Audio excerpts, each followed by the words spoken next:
Rêver grand, c'est rêver vraiment sans complaisance, sans contrainte, sans limite, en se disant que je peux le faire. Rien n'est impossible. Aujourd'hui, je ne vois rien que je dis que j'ai envie de faire et que c'est impossible. Je pense que pour un début, pour rêver, je n'ai pas besoin d'être nourri. Je pense que pour que je pense à quelque chose, pour que je dise que j'ai envie d'aller en bourse, je n'ai besoin de rien d'autre. J'ai besoin d'être dans un domaine, dans quelque chose qui me plaît. Je me projette dans le futur, quelque part. J'ai d'abord ce rêve. Maintenant, je veux nourrir le processus pour aller plutôt vers ce rêve. Donc, je veux penser à quelque chose. J'ai envie d'atteindre tel niveau. Et c'est ça que je vais nourrir. Je vais nourrir plutôt mon processus pour aller vers ce niveau. Maintenant, par rapport à ce que j'ai envie d'atteindre, je ne pense pas que je devrais nourrir mon rêve parce que rien, en fait, m'empêche de rêver que je veux fabriquer un avion. Si je peux fabriquer un avion, est-ce qu'il me faut quelque chose d'autre pour penser que je peux fabriquer une fusée? Je ne pense pas. Mais je peux plutôt nourrir mon processus pour pouvoir arriver à la fusée en sachant que peut-être il faut que je passe par l'avion. Il faut que je mette une stratégie qui va me permettre de monter progressivement. À un moment donné, j'aurais fait l'avion, à un moment donné, j'aurais fait la fusée. Mais juste avoir ce rêve-là, je ne pense pas que j'ai besoin d'une condition. Pouvoir investir en bourse. Donc, il faut oser. Ça, je dirais, pour moi, ce serait la partie théorique. De manière pratique, qu'est-ce que tu suggérais que tu utilises toi-même dans ton quotidien qui t'a permis d'oser, qui pourrait aider à sortir de la zone de confort? Et quelque part, c'est une question de confiance. Hein, on revient encore à cette confiance. Comment on fait pour oser? Je pense que pour oser, ça commence d'abord avec, numéro 1, des personnes avec qui on va s'entourer.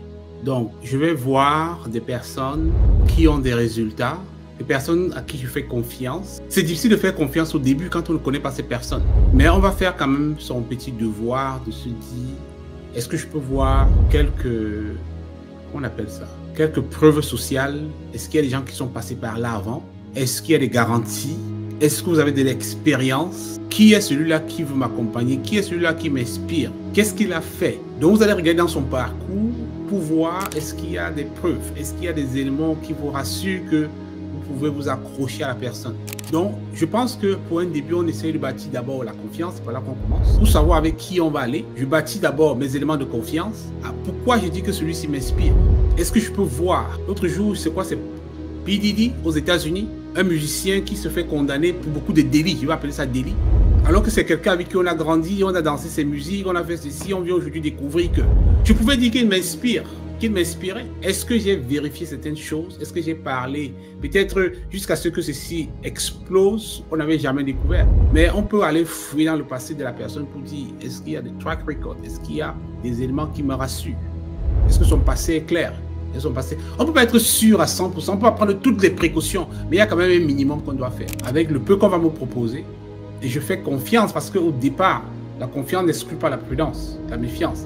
Mais je veux quand même écouter. Si vous venez, on vous dit par exemple, en ce qui concerne, si c'est peut-être à Easy Finance Academy, nous allons dire qu'il y a un compte qu'on appelle compte fictif. C'est un outil qui peut me permettre, même si je ne suis pas expert, on va me montrer. Essaye avec ceci doucement, ce n'est pas le vrai argent. Donc tu ne perds rien à essayer. Tu ne devrais pas avoir peur. La réalité est qu'il y a des gens avec des pensées limitantes qui ont même peur de perdre de l'argent dans le paper money. Donc on te donne un outil pour t'essayer. Tu as même peur avec cet outil-là. Parce que là, la peur est à un niveau extrême, quoi. Donc je pense que, numéro 1, la confiance, voir comment je vais valider certains éléments pour dire, je vais aller avec cette voie, avec cette personne, ou avec ce groupe. Et une fois que je me suis mis, je vais aller encore dire quelles sont les étapes que je peux voir progressivement sans savoir que je m'expose totalement, quoi. Moi, c'est un peu comme ça que je répondrai à cette partie. L'optimisme, la détermination, la patience. Quand tu rêves grand, tu mets la stratégie pour atteindre ses rêves. Mais ça ne veut pas dire qu'il n'y aura pas des moments difficiles. Il y aura des défis. Et justement parce que tu es optimiste, parce que tu es déterminé, parce que tu es patient, c'est ça qui va faire que même quand tu tombes, tu te relèves. Il y a des gens qui croient que Happy n'a aucun défi. Souvent j'entends des gens dire, oh si je pouvais être comme toi. Parfois je parle avec quelqu'un, me dit, je lui demande comment ça va, il dit non, pas comme chez toi. Est-ce que tu sais comment c'est chez moi? Mais justement parce que je suis optimiste, parce que je suis déterminé, je repousse les challenges là. Ça ne veut pas dire que ça n'existe pas. Les tomates aussi j'en ai, des pertes j'en ai, mais ça fait que mon optimisme me dit ça fait partie de la règle du jeu. Vous voyez, je vais pas aller faire mon permis de conduire, j'apprends à lire des panneaux, je roule bien, je fais ce qu'il faut faire pour bien conduire, mais j'arrive, il y a quelqu'un qui ne sait pas bien conduire, qui va me gêner, qui va me mettre dans un accident, c'est possible. Comme moi j'ai fait ma part, ça se passe mal. Ou bien c'est pas tous les jours que je vais être au top, ou bien les jours peut-être, moi je me suis distrait au volant, peut-être parce que je suis fatigué. Vous voyez, donc je pense que quand on rêve grand, on met la stratégie qu'il faut pour y arriver. Il y a aussi des défis qu'on va surmonter, ça fait parcours. Notre chemin est parsemé de beaucoup d'obstacles. Et justement, c'est notre optimisme, c'est notre détermination, c'est notre patience qui va faire que quand on a rêvé que sur le long terme, on aimerait faire telle chose, on se rappelle de ceci, on dit, il ne faut pas qu'on abandonne. Et ça revient encore à notre live que j'avais fait, je parlais de quand on veut lancer quelque chose, par exemple, si c'est un business, l'élément numéro 1, c'est la passion. Parce que quand justement il y a cette passion, tu vas voir que les moments difficiles, tu vas mieux les gérer parce que c'est quelque chose qui te parle plus. Célébrer, c'est pour s'auto-motiver. Parce que chaque fois que je fais des petites réussites, des petits gains, ça me motive à vouloir aller au-delà. Ça me motive à vouloir repousser des limites. Donc c'est important aussi, quand je ne suis pas sûr, quand je pense donc qu'il faut que je sois un expert pour réussir et que j'essaye un peu, j'ai une victoire, c'est important que je célèbre, comme ça pour voir que oh, je peux faire encore mieux. Et ainsi de suite. Donc s'auto-motiver en célébrant chaque petite victoire. Il ne faut pas attendre. Parfois j'écoute des étudiants qui disent que ah, j'ai seulement fait $100. J'ai fait un petit $1000 là. Et vous voyez, parfois, on commence à simplifier l'argent. Parce que, à côté de vous, entendez notre étudiant qui j'ai fait 100 000. Vous faites $300, ou vous faites $400. Vous devez être fier de ça, doucement, doucement. Et on se dit, voilà le peu qui est là, je ne valide pas, c'est très petit.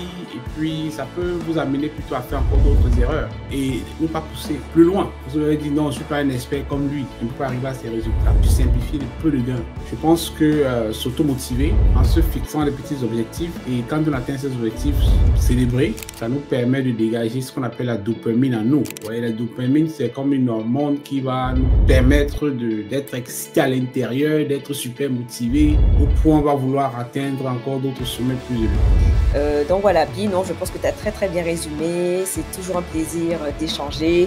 Les sujets mindset plaisent de plus en plus. Nous grandissons. Donc merci à nos abonnés d'être de plus en plus nombreux. Merci à vous d'être sur ce live. Merci à ceux qui vont nous écouter par la suite. En tout cas, continuez de vous abonner, ramener tout le monde, partager, commenter, liker et surtout activer la cloche des notifications.